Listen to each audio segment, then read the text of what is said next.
Hello and welcome to the Collectoverse podcast, your home for all things Collectoverse.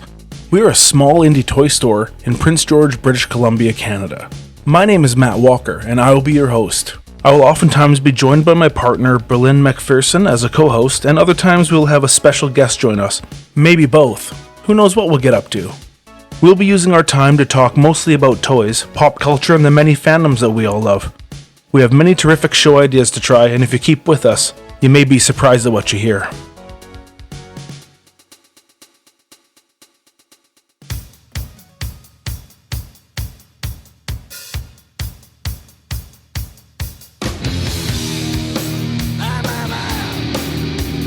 Whoa, that's all we can afford of that. Welcome to the Collectoverse podcast. Today, we are going to be talking about the 1994 classic Airheads. Airheads. I am Berlin McPherson. I am hijacking the host position for this intro, and I am joined by my lovely... Hi, I'm Matt. Matt Walker from Collectoverse podcast. Thank you. Thanks for joining me today. Oh, you're welcome. Thanks for having me. Anytime. Okay, Airheads. We watched it yesterday. We did. How long had it been since you've seen it? I think I have not seen that movie either since it was released or like shortly after. It was not one of those things where it was like, oh man, we got to watch Airheads. I would much more often watch like, Beavis and Butthead Do America or other things, right? Probably 1994, 95. For me, little different. Yeah. I'm a little younger than you. Yeah. I was 4 years old when this movie came out. I did not see it then. I saw it when I was probably in my mid to late teens. And I definitely rewatched it at least 40,000 times. 40,000 million billion times. At least. Have you seen Brendan Fraser in this movie? Yeah, it's not even real hair. Don't care. He doesn't Have you even seen have... Steve Buscemi in this movie? Okay, he's pretty cool. He's real like, hair. He's like sexy. Have you seen Rex Adam Rocker. Sandler in this movie? Yeah, he's jacked. They're beautiful. The whole thing's beautiful. The cast is stacked. It's not stacked with guys who at the time were like the hugest of No. stars. They're all stars, but Now. they're all like, but they were stars at the time. They just weren't like, the biggest deal. It's cool. Should I drop some names of who's in them, or should we Yes, just absolutely. bring them up as they come along? No. Talk Okay, about 'em. so we are pretty quickly introduced to our trio, and we're looking at Brendan Fraser as Chaz. Mm-hmm. We got Adam Sandler as the lovely Pip. Pip, the lovable idiot Pip. I don't know if he's an idiot. I know, but he's still, that's the character he's playing. And we've got Steve Buscemi as Rex. Sexy Rex Rocker. Sexy Rexy. Who else do we got? We've got Judd Nelson Oh yeah, Judd Nelson as Jimmy Wing. He's a record executive, a real chode. He is the executive of records. Yeah, he's terrible. He is terrible. But he's Judd Nelson, and that's great. Mm-hmm. He was a full-fledged guy by then. He had done, like, Breakfast Club and everything. He's a bit older here. Hey, let's not forget he was the voice of Hot Rod and Rodimus Prime. Sorry. In the Transformers, if we're, talking toys. If we're talking... We're not. Who else we got in here? We've got the Criminal Minds man. Oh, yeah. Joe Mantegna. Joe Mantegna. He plays... Or Mantegna. I don't know. Whatever. I don't pretend to know Mantegna. how to... It sounds way cooler. If it's not Mantegna... It should be. I don't know what he's doing. But he plays Ian Shock. Yeah, his role's pretty good in this movie. Yeah, he's like I want to call him a great value Howard Stern. As a huge Stern fan, he's like trying that thing, and he's bucking the system. You got Michael McKean in there as the station manager Milo, who's a total nerd. Oh, he's the worst. He sucks. You've got Michael Richards in the movie, but you don't really. We were talking about this when we were watching it. There are scenes throughout the movie where you see a scene with them, right? But then all of a sudden, like, every other scene is him solo, and you wonder if he even met anybody. The rest of the cast throughout the whole movie, because they're just like, it's him doing his physical thing. He's like across the floor and whatever. We'll get there. Okay. We'll get to what he's doing. But he may have been in a completely different filming location for all we know. Yeah. We've got Ernie Hudson and Chris Farley. Oh, and the Grandma's Boy. What's his name? I don't know, but he was like the other like bit part cop. He was. When they introduced the three police, he's one of them. Love then him. He never comes back. They never show him again. No, because he was just... But he is Grandma's Boy. He is Grandma's Boy. Another movie I watched about 40,000 times. But yeah, Chris Farley's terrific in this movie. Bit part, but... Alan Covert. Alan Covert. Never heard of him. Just seen him in that one movie. No, I've seen him in other things too. He was also in Little Nicky and Happy Gilmore and Big Daddy and The Wedding Singer. I see a recurring Mr. theme. Deeds. What's the theme? Is He it Adam Sandler? He must be friends with Adam Sandler. He's probably, or he's in all the same movies that Rob Schneider is in. Or that, yep. Yeah. There's definitely a group there. Well, that was the deal, right? When they were on Saturday Night Live, Rob Schneider and Adam Sandler, they both made a deal with each other. The one who made it would put the other guy in every movie. Guess who made it? That's right. I watched a couple interviews from 1994 right after this movie was done. Mm-hmm. And Adam Sandler was known for SNL and stand-up. Was this his first movie? Like the first big one? It was his first leading role, I think. That's cool. Yep. A shared lead. Yeah, a trio leado. All right, let's talk about the movie. All right. 3 aspiring rock musicians, Chaz, Pip, and Rex, are determined to have their band's demo tape played on air.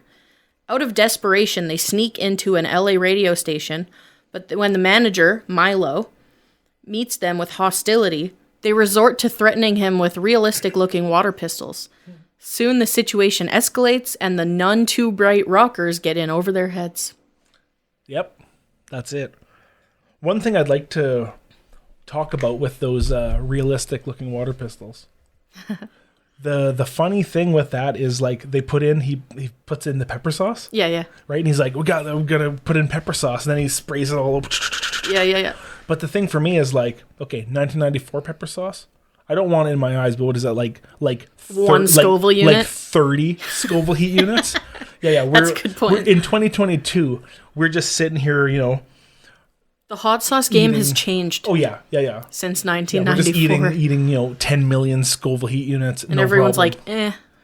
You have to habanero, so... Yeah. Right? Jalapeno? How about no? Yeah, like that dude from Hot Ones is probably just like snorting God, I love that show. sauce from that movie.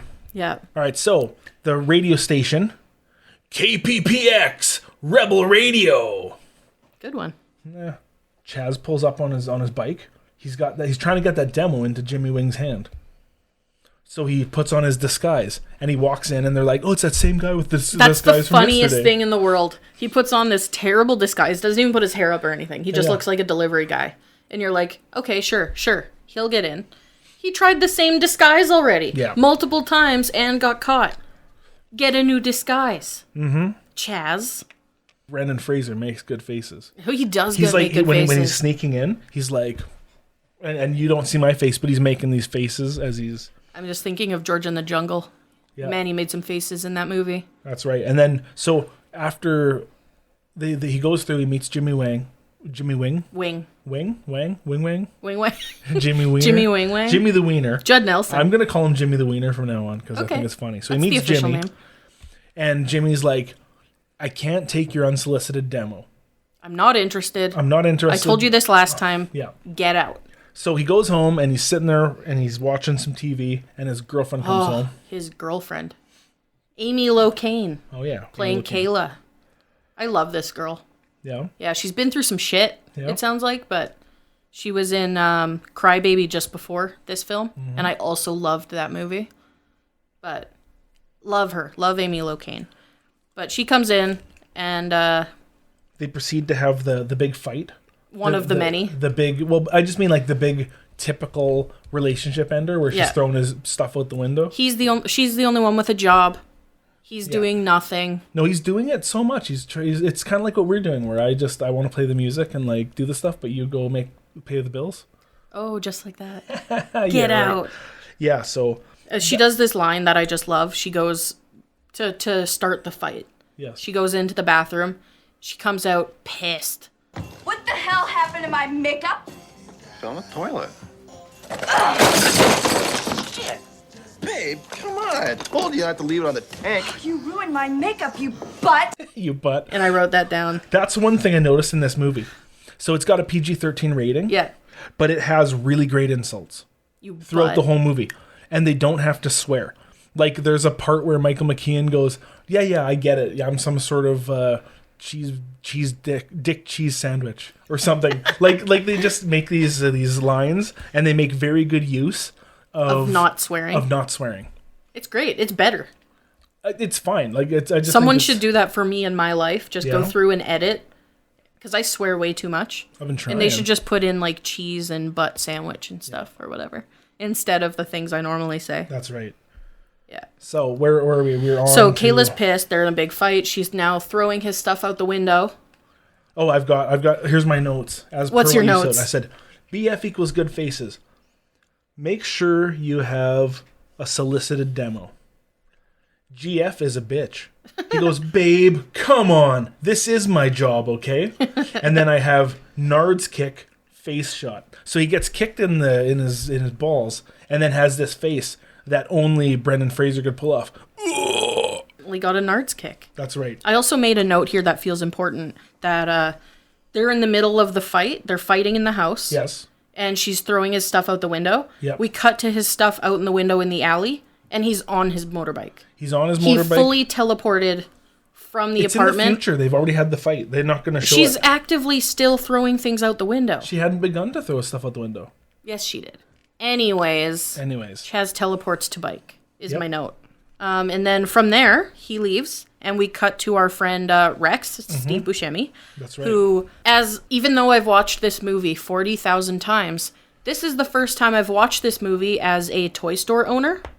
And our friend Rex works at a toy store. I made that note as well. And that's where they get this gun from. I also made the note that Zachary is a nerd. Zachary is a nerd. That guy sucks. Poor Zachary. He's just trying to do his job. He's awful. So from the store, we go to Rex's dank-ass apartment. We got to meet Pip. Oh, we got to meet Pip. So Pip is the drummer of the band, Yep. played by Adam Sandler.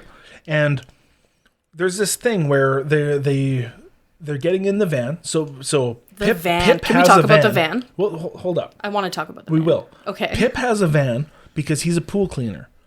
And a pool cleaner has to have a van. That's right. It's a cool old van, like a Yep. 60s Ford Econoline type of thing, like an old one with the cargo van, not a minivan. Yeah. Yeah. It's sweet. And so, what I've got here as a note is Pip is a successful small businessman. Chad teases him about it. Chad? Or Chaz. So really what's going on here, and They razz Pip the hardest. Yeah, but I've been there. Like Yeah. I'm seeing this thing.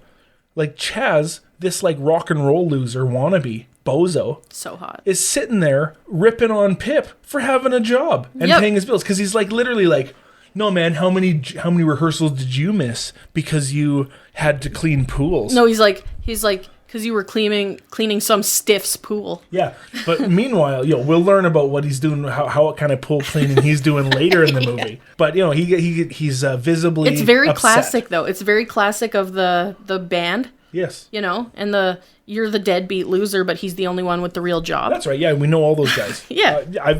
Having been a musician for years. You've I know probably those been that guys. guy. I have been that guy. You're probably currently that guy. What, the guy with the job or the guy who razzes the guy with the job? Both. Yeah, both at once. It's That's an right. eternal conflict. Inside of each of us, there we is talk a wolf. About the van. Talk about the van. I loved the van. Okay. It's like the most typical gig van, I guess. Oh, like the... It's just plastered with stickers. It's rusted as hell. It's very gross. It's an gnarly van. It is a good preview to Rex's apartment. Yes. Which looks almost the same. If that van was an apartment, it's Rex's apartment. And fast forward to the apartment. Oh, we're at the apartment. I've got a nice little Do you? description of the apartment. Oh, describe the apartment. Well, right now, first thing I've got is little shithole apartment that would cost $3,000 in Prince George in 2022. Accurate. So it's very small. Very small. They've got a big Randall stack for bass and a drum kit and another guitar stack on the side. Just right in the living room. Right Like this is the whole main space. It all takes place in LA. Yeah. Everything's Hollywood, the Hollyweird, Yeah. blah blah blah. So he's got this little tiny apartment that is stacked full of stuff, and he tosses Postered walls. Yeah. What is he? Crap everywhere. Yeah, it's like dirty and dingy, and it looks like all the windows are definitely covered with sheets. Yeah, it looks exactly like you'd think a band apartment would look in a movie. Yeah. They don't always look like that, but pretty close. It's the stereotype for sure.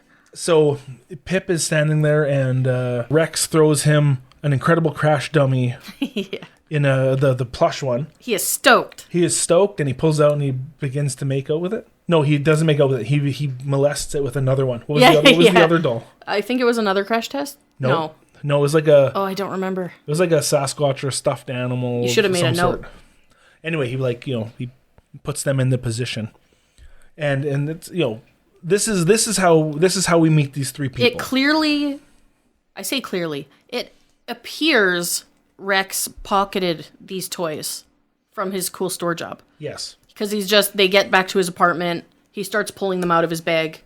Like, hey man, Yeah. look what I got for you. And he's got a whole rack Yeah. full of all of the Uzis and the guns. Yeah. So he loads it. This is where he loads in the pepper sauce. He's got those things. These guns are very important to the movie, which is why we keep talking about them. He's got those in the back of the truck when they go. Yeah. But he's got this bag full of these guns loaded with pepper sauce. And then he says, so I was going to fact check this and I didn't. Yeah. But he says this Uzi is from the Flash Battalion combat set, which they stopped making because they look too real. Never heard of it, but it sounds right. It sounds real enough to be based on truth. When I was a kid, they had these guns that could have been Flash Battalion, could have been whatever, but they were like electric squirt guns.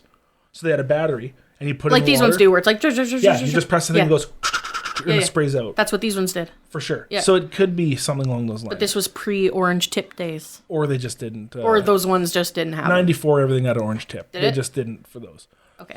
Last point about the apartment. Yes. Can't talk.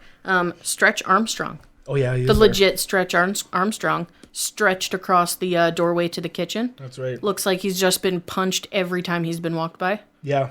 I would imagine if he was even taller, people would jump up and... Yeah. Yeah. But I just thought that was great. And he gets sprayed in his face. I just wanted to talk about the retro toys that were spotted. Yes. Because although we are a toy podcast doing a movie review, we did not realize there were cool nostalgia toys in this movie until That's true. watching it. Yeah, I hadn't thought about it. That was a pleasant Easter egg. Is that what they call it? That's right. From there, they get in the van, and they're driving in the van to the radio station. No, they go to a concert.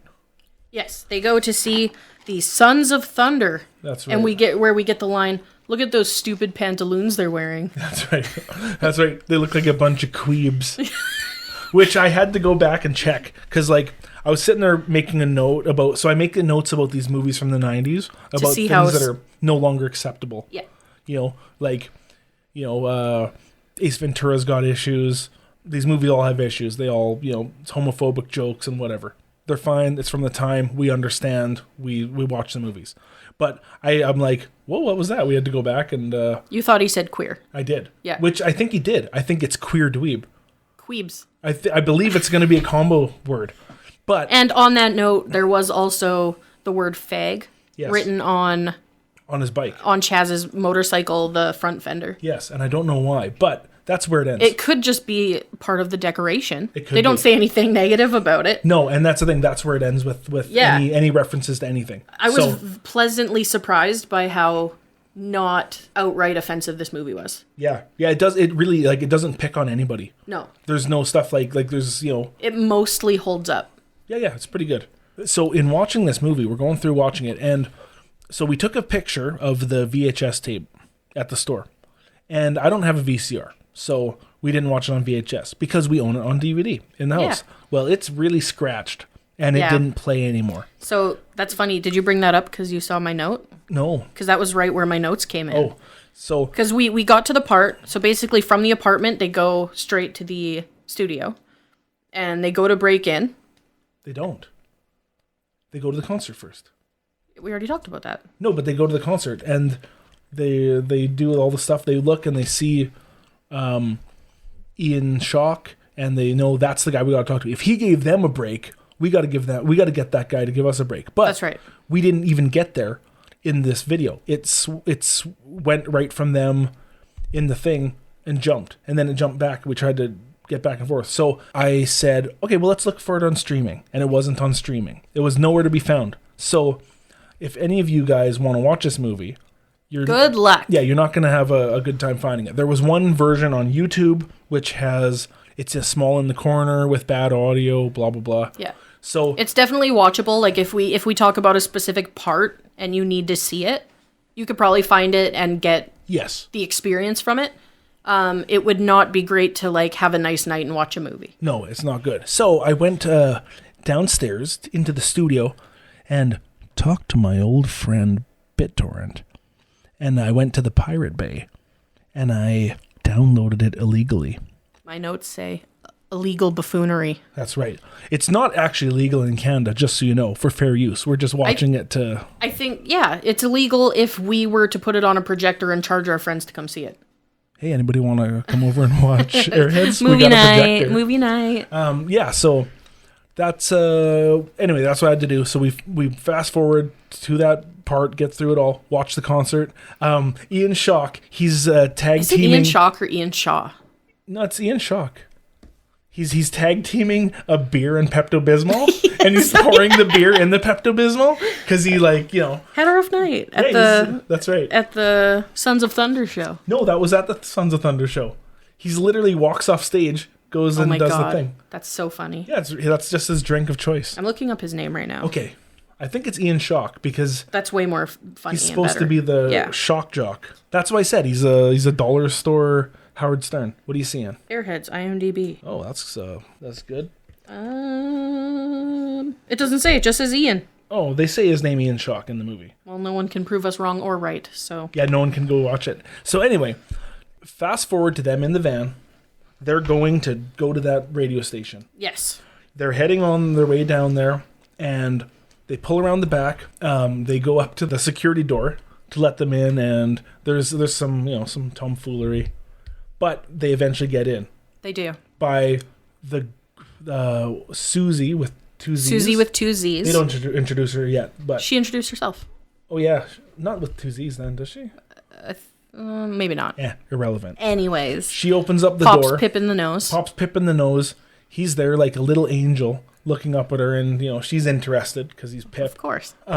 She gets yelled at to go do some on-air stuff. She just wanted to go out for a smoke. And my note I made here is, don't smoke. A band will take advantage of you. That's right.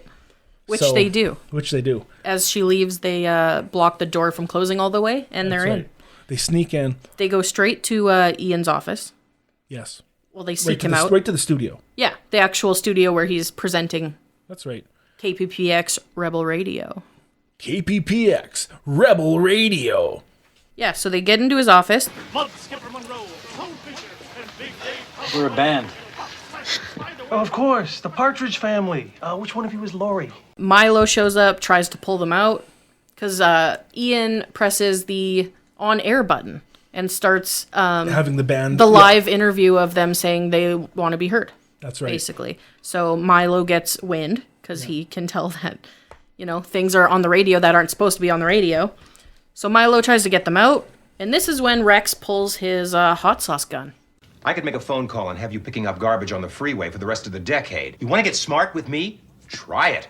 I will not be pushed around by Hollywood Boulevard trash like you. I'm trash? What do you think, you're better than me? Huh? Oops, he's got a gun! He's got a gun! That's right. But he doesn't say it's a hot sauce gun. No, he just pulls a gun. He lets them think that it's a real deal gun. Oh, I made a note here. The lady who's sitting at the desk, she's playing a Sega Game Gear. Yes, Yvonne. I loved Sega Game Gear. I think that was Yvonne. It was Yvonne. my favorite. Anyway, that's it. Yeah, that was great. It comes back to the Sega Game Gear. Oh yeah, it does. I have a note here for a touch of toxic masculinity. Someone goes, "You femmes." You femmes. That's right. Okay, that's 3 so far. Yeah. Yeah. So anyway, there's a little bit. So while the guys are walking past, oh, we forgot about the best part of the movie. The best part of the movie? The best part of the movie. What is it? So while they're still outside, this is before they've entered the building. Rex is on the ladder on the way up, and he looks over at Pip, and he throws him a middle finger and goes, "Hey, Pip." And he throws it at him. And we've been doing it to each other for the last 24 hours. Yeah. So anyway, that happens. We're back. Was that the best part of the movie? No. The Hey Pip? No, there's other bits that are good. Okay. That's pretty good though. It lasts.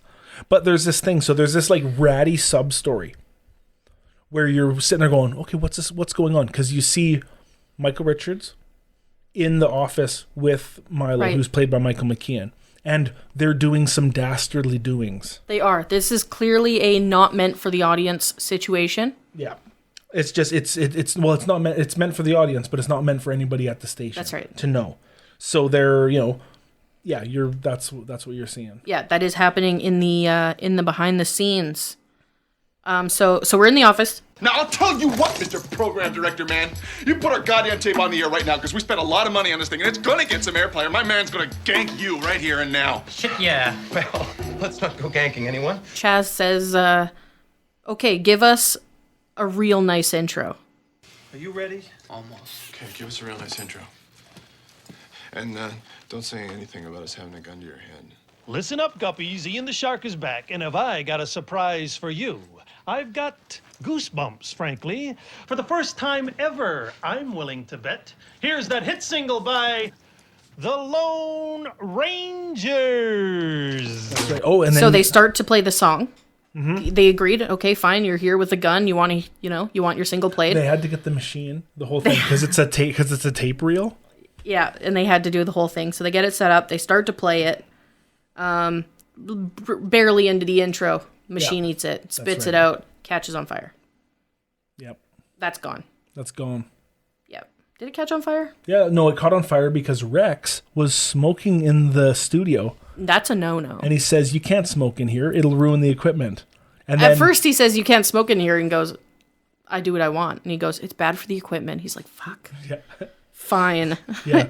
But yeah, so he's got the ashtray, he takes it, it's sitting on the counter underneath the tape when it spools down and catches on fire. Yeah. So there's now one of 2 copies of this tape that are ruined. So that's a plot vehicle for later. Yeah. At this point, when the tape's ruined, they look at each other, what do we do now? And they run. Yeah, they decide through. run. So they run out to go to the back door that they came in, and there's cops. Yep. So they run to another door, and there's cops. Yes. So Pip goes to face off with one of these officers. I forget if it was, I think it was Grandma's boy, or it might have just been a random It cop. was just a random cop. They don't introduce him. I got him up here. Oh, later. Okay. Yeah. So he goes out, and he starts walking, and this cop walks with him. And he stops, and the cop stops. So he backs up, and the cop backs up. So dumb. And he starts doing the robot to see if the cop, and then the cop just comes at him. So he runs back inside. But they played a little mirror game for a second. That's right. And then they find out that they are surrounded, in Yes. fact. So they round everyone up into one spot in the building and are now officially Everybody in a situation. Except, for the character portrayed by Michael Richards. what was his name? I can't remember, but there's these rat cheese holes on the floor. They are. on the wall, and he's They're jumping like through them. cubicles. They're like cubicles, Yeah. but they have these big round human-sized mouse holes. Yeah, but he's doing that Michael Richards thing, the total physical humor where he's jumping around and he's crawling where he doesn't need to crawl. Nobody's there, but he's sneaking around doing stuff, which will come back later. And there's Beach. Doug Beach. Doug Beach. Yeah, so he's doing these things, The boys have not seen him. The boys have not seen him. He is frantically crawling around in air vents and under desks. Yeah, it's really ridiculous. It's very hilarious because nobody actually thinks about him or knows he's there until Literally no one goes, oh, we're all in here, where's Beach? No, but I know, but it's not until the 3rd act that they even talk about him. Yeah. And they don't talk about him. But they let us know he was there. He just does this thing that occurs, we'll talk about later, but a thing happens, and that's how you know about him, but nobody even knows. Does he even fall through? No. Right? There is at no The crawling through the ceiling vent trope didn't happen. Yeah, it's Michael Richards Die Hard. He's crawling through the stuff. But at no point in the movie is there a scene with him, with everybody else. The only person I think he's in an actual scene with is with Michael McKean, with Milo. Until later. Is there? Well, he's in the vent. With the gun. Yeah. But is it even show him I don't with know. those guys? That's a good The way question. It's just a hand. Yeah, the way it's filmed, it's back and forth and there's a hand. Yeah. So that could have been a stunt hand. That could have been a stunt hand. So did he even meet Brendan Fraser? Who knows? Oh, man. Maybe he is Brendan Fraser. I've never seen those two in the same movie. Me neither. I don't know. I've never even seen them in a photo together. No, me neither. Okay, so from there, they're now on the news. News is involved. We cut to Judd Nelson, who is, what's his name? Jimmy Wing. Wing. And he's catching wind of them doing He is the thing. salivating over Yes. the media circus that is being caused here. Because media circus means money, eyes, interest, popularity. He now wants a slice. But there's like, I don't know, there's some cool stuff. There's like some really like racial awareness stuff in the movie. There is. Yeah. Like it's kind of used in this way where, you know, there's like, you know, the typical trope of angry black guy. Yeah. And like, You want to take a step back? You standing on my dick, man. you know, the woman, was it Yvonne? Yvonne. There's a moment with Pip, and he's talking to Yvonne, Yeah. and he's like, Why don't black people like me? Excuse me? Just, you know, I listen to a lot of rap music, and I know how angry black people are, and I feel bad, you know, for all you guys gotta put up with. Well, that's very nice of you. How about when you go into a store and all the clerks start staring at you like you're gonna rob the place, and you're like, hey, I just wanna buy something. I'm sorry, that's never happened to me. Does that happen to you? Huh? No. But, just saying, now it would be bad if it did. Look at Chaz out there doing his thing. she's like, I've never experienced that. Have you? Yeah. And she's like sympathizing for him, but he's trying to sympathize for her. Right. Yeah. It's pretty brilliant. It's really, I'm just realizing this right now, but it's like, it's being aware and saying, hey, we see you, without her being a victim. Yeah. Because she just goes, I don't know. But the situation was talked about. Yeah. So it was brought up, but she wasn't made to be like the victim of that scenario. Yeah. I guess that's pretty cool. Yeah. So, so you've got those cops outside. Yep. And then you get to introduce Bad Cop Jerkface, who's like the SWAT guy. Yeah. Who later on you understand. Bad Cop Jerkface is a very interesting character. Yeah. So he's there to take over, but Ernie Hudson goes, "No, you're not taking over this is my thing. I've already made contact. I'm talking to them. You're not taking it over." So you've got this thing of like, you know, it's really like the music industry true story, this movie. It's really brilliant in this whole way. Like, it doesn't really give away the ending, but it's this thing of like, you've got stuff like, It's from 1994. We can allude to the ending, I think. I know, but I'm just saying like the way the movie works, like the music industry sucks. Everything you do is like so contrived and phony all the time.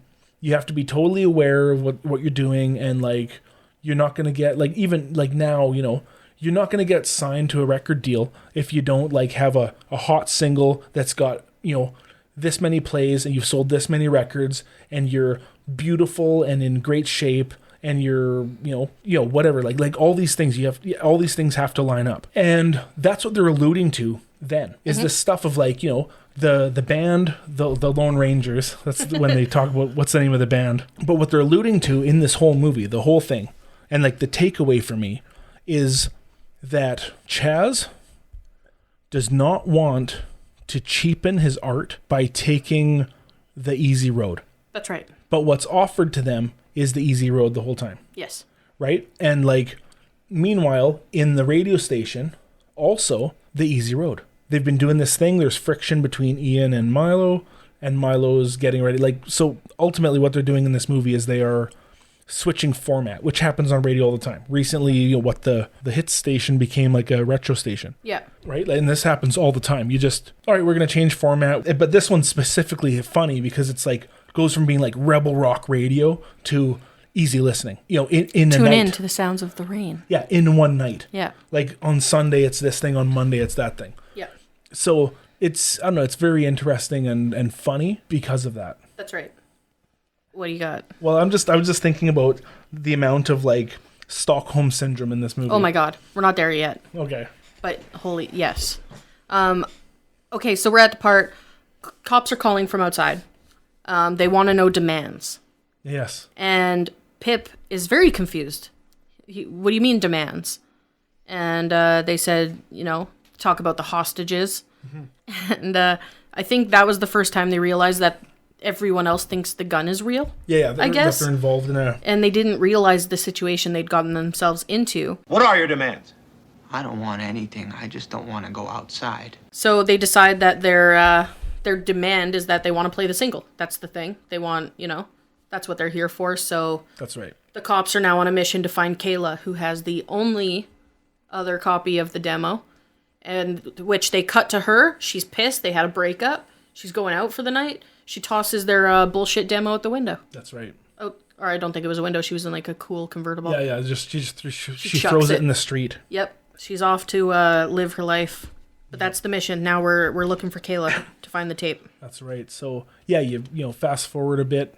What happens in between? They get some calls.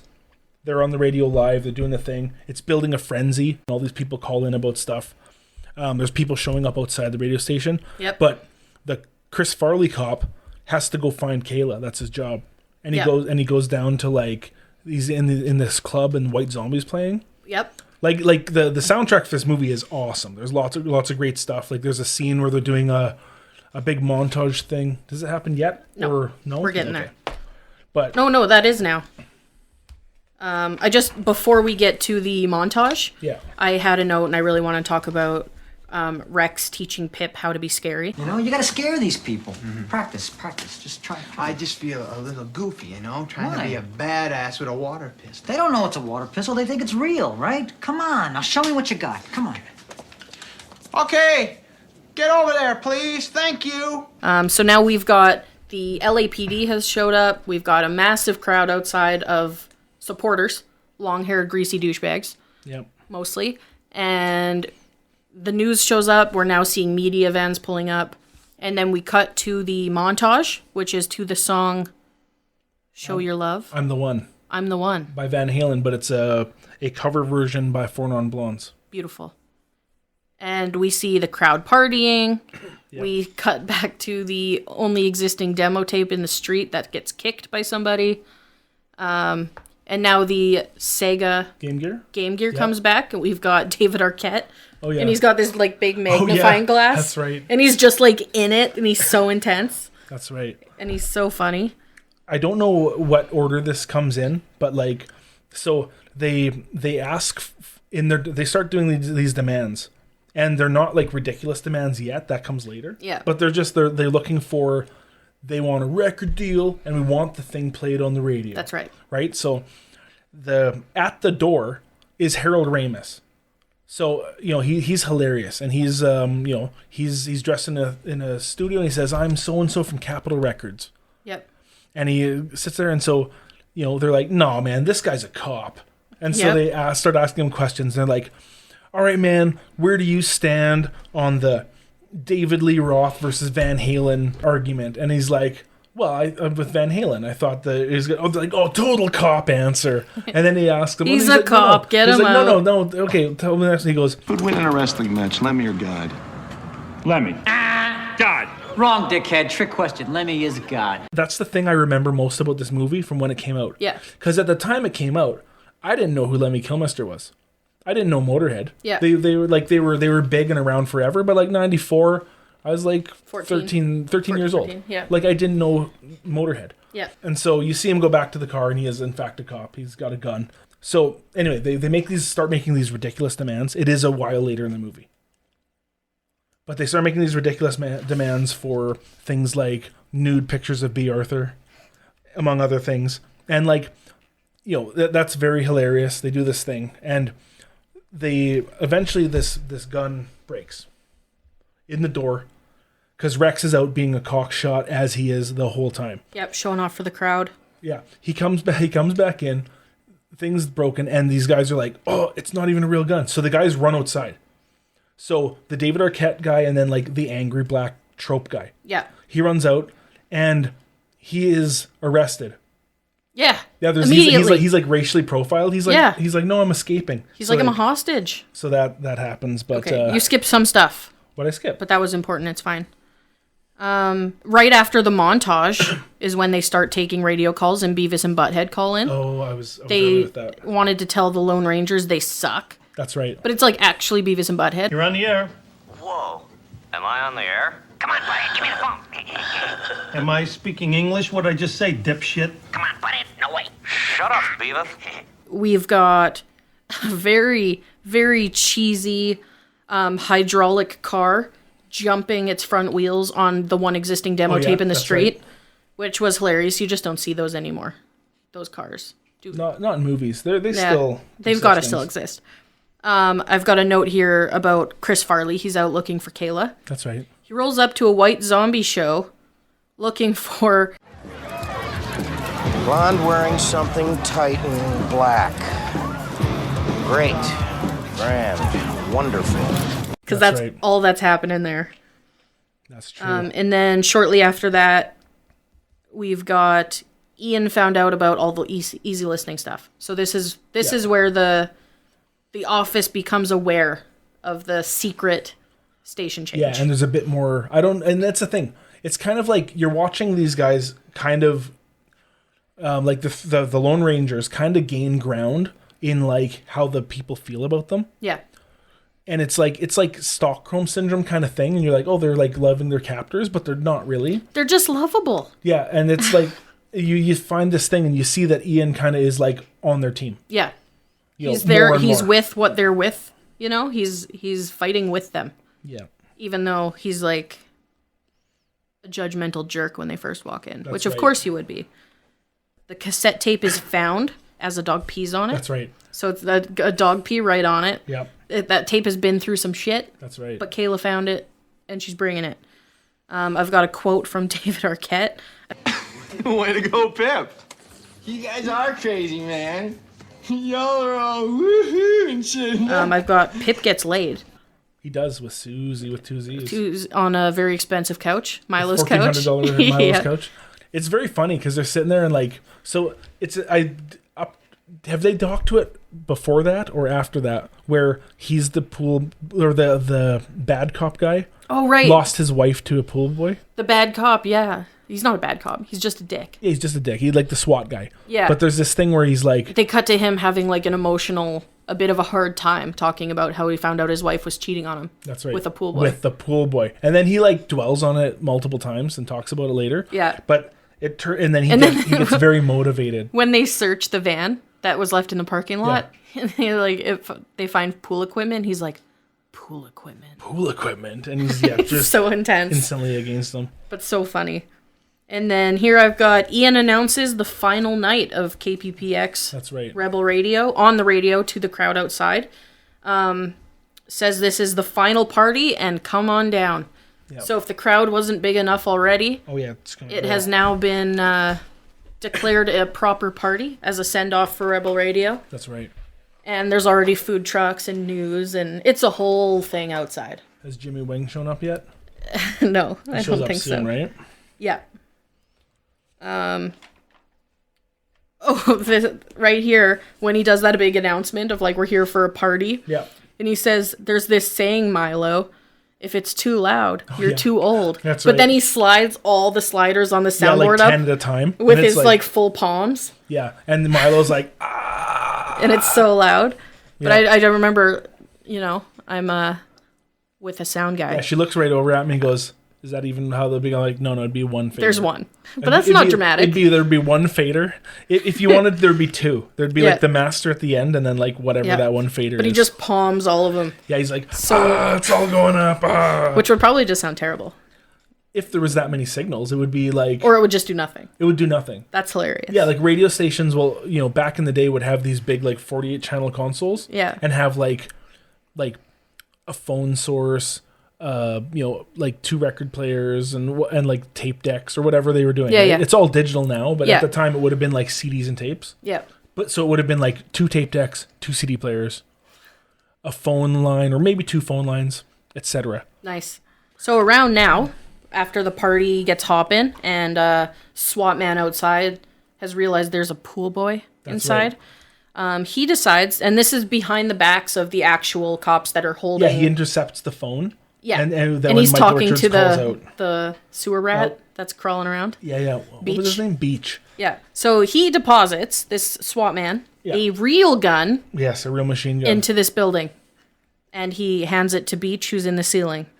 So, and this is the part where the gun breaks in the door. Yes. Because right as the gun breaks and they realize the gun's fake, nothing's real, all the hostages escape, then Beach drops down the real gun from the ceiling, gets freaked out, drops it, and it just starts firing. Yeah. And everybody outside hears it, everybody inside's ducking and freaking out. And the Ian picks it up. Well, bad cop's like, it's a real gun! Yeah. Yeah. And then Ian picks up the gun, looks at it for a second, shakes his head, he's like, no. And he hands it to Chaz. That's right. So Chaz is back in Stockholm control. syndrome. I would probably do the same thing. Yeah, I think they're just like, he definitely is on the side At of that rock and roll. At that point, you also got to know that these guys aren't a threat.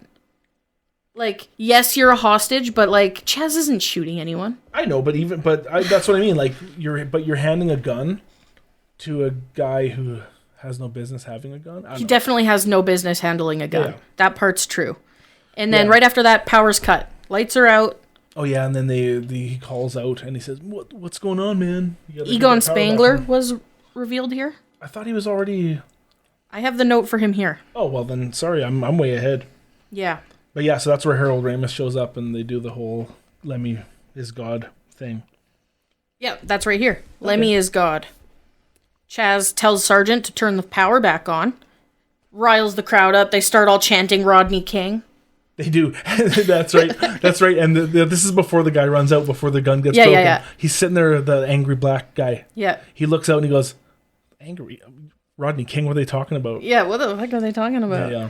I remember so yeah, that. Chaz basically riles the crowd up, gets them screaming, so they're out of control for the police. Police agree to turn the power back on. And then around this time, we get the big reveal, the twist, the peak of the movie. Chaz is not his real name. Chester. His name is Chester Ogilvy, and he was a nerd in high school. Why did he call you that? There's a lot Chester didn't tell you about, right, Chester? What's he talking about, Chaz? Kayla, there's something I gotta tell you. What? I was a geek in high school. I had really short hair. I played Dungeons and Dragons. I had a bug collection. My name's not Chaz, it's Chester, and I understand if you don't love me anymore. So we get a nice cameo here from Lemmy. Yes. That says he played D&D too. The crowd loves him. They eat it up. They were nerds too. They shout support. Kayla shows up. Kayla was already there. Nope, she's not. Sorry. She shows up with the tape. This is where she shows up. Yeah. They have a big fight.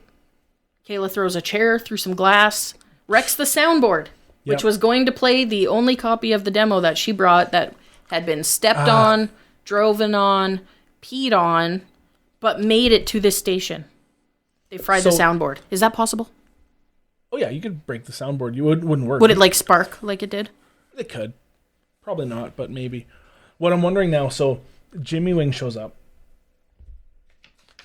And when he walks in the door, Judd arrives, you got on there. Judd arrives. So Jimmy shows up and they are out grabbing all of their ill-gotten gains, all of the goodies that they have requested. And Pip has these photos and he's looking, and Jimmy Wing, what does he say? He goes, "B. Arthur. Outstanding." Because one of their demands was a naked photo of B. Arthur. Yeah. But it was one of their ridiculous demands. And on note to their demands, they said at one point if they made outlandish, ridiculous, crazy demands, they could plead insanity later. That's right. Do you think that would work? No. Are you sure? Yeah. That's not how pleading insanity works. But it's pretty insane. It's pretty insane. It's pretty insane to even think that this would be a good plan. Okay. Anyways, David Arquette comes back, banging on the door. He wants back in. He escaped during the drama. That's right. When the broken gun happened. And he wants back in. They won't let him in. No. They said, "No way. You ran away. You chose your side." Correct. So Judd's here. Judd Nelson. What's his name? Jimmy Wing. I've already asked you that. Jimmy Wing is here. He brings the record contract. That's right. Chaz signs it. They're happy. It's great. Then he realizes that the board was fried. No. Jimmy, well, he thought they were going to listen to it in a different room. Yeah, Jimmy's never even heard it. Jimmy hasn't heard it. And Chaz is pissed.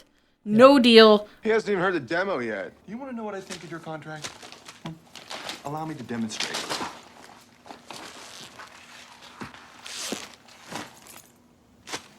He wipes his ass with his record contract. I love this guy. So he goes and Jimmy Wang. He goes, no, we've got the lawyers. We'll get you out of this. You'll do, he says, Vince Neil got 6 months and he killed a guy. That's true. Right? Yeah. So if you're signed on with us, you're going to do less time. You're good. That's right. We'll get you out of there. So, but he says, Chaz sticks to his guns. He says, I'm not doing it until you hear us. That's right. So they line up that they're going to bring this big stage they with fully a helicopter. Helicoptered in a pre-built stage with lights and everything already on it. All the gear is brought in. One of the demands was for a guitar. There was 2 guitars. There was a bass guitar, but then there was this super ugly Paul Reed Smith with the dragon inlay. This is the specific one he asked for. Oh, gross. He wanted it. Gag me with a spoon. That thing's Gag disgusting. me with a spoon, he says. Yuck. So they're ready. They've got their instruments. They're on stage. Everybody's finally... They've got this massive crowd now. Yeah, they've got all the media. Forward. They've got the potentially signed record deal. And they're ready to play. And there's no power. What? It's not turned on. It ain't giving us no juice. The amps are props. They're just background for the video. We're going to play your tape through the PA system, and you guys just pantomime. What are you yanking me? So they start playing, and Chaz swings the guitar behind his back, folds his arms as the song starts playing. Mm-hmm. So he is clearly not playing. That's right. And now I've got in all caps. The crowd is hearing the demo. Yep. It is now playing. It is loud. Yep. Band's not playing along with That's it. right. But it's playing. It's on. But they're digging the song and they're grooving And then they start smashing shit. Yep. They're smashing the guitars. They smash the Dragon inlay. They smash the amps. That's right. They break it all. And it's amazing. The crowd loves it. Yep. The crowd's into it. They're feeling it. It's a whole thing. And that's basically the end. From there, we cut to the Lone Rangers live in prison. And they're in their jumpsuits. Yes. And my favorite, they cut to Ian, who's clearly their manager now. That's right. And it fades out from there. So that's it. That was Airheads. Yeah, that's the movie. So yeah, very, very true rock and roll story. Because that's the story I've heard. I love it. Every day. I love this movie. Going forward, we're going to do some more of these. We'll get better and better at them as we go. Yeah. But if there's a movie... Our notes are a mess. Yeah, if there's a movie that you think we should watch or talk about and do this kind of thing, or, let us know. And then we'll cover that one. Yeah. We also want to hear your thoughts. This is going to be... It'll go up early access on Patreon, but it will be on YouTube. Yeah. So in the comments, let us know what you think of Airheads. If you've seen it, if you haven't, does this make you want to? Were you able to find it anywhere? Do you own it? Talk about it. We want to talk about it. Yeah, I made a joke earlier that Airheads is, a dollar store Wayne's World from a few years later. But God, I love Wayne's World. At the same time, it's also much more than that because it does have, it's kind of much more like Wayne's World 2. Yeah. Where it's got the the rock and roll show part, but it's also the Wayne's World thing of them sticking to their guns. They don't want to be the big corporate thing. No, they want to be their organic selves and be loved for that. That's right, which I think is really all anybody wants. Isn't it? Yes. All right, so that's it for me. I'm going to leave it on that. Yeah, thanks for listening. Yeah. And here is the Airheads movie outro. 3-hour outro.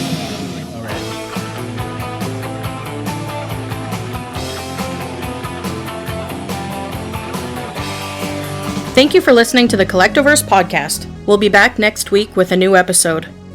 If you want to see what we're up to in the meantime, you can find all our socials on our website, collectoverse.ca. That is collectoverse.ca. If you like what we do and want to hear more, please subscribe to our Patreon.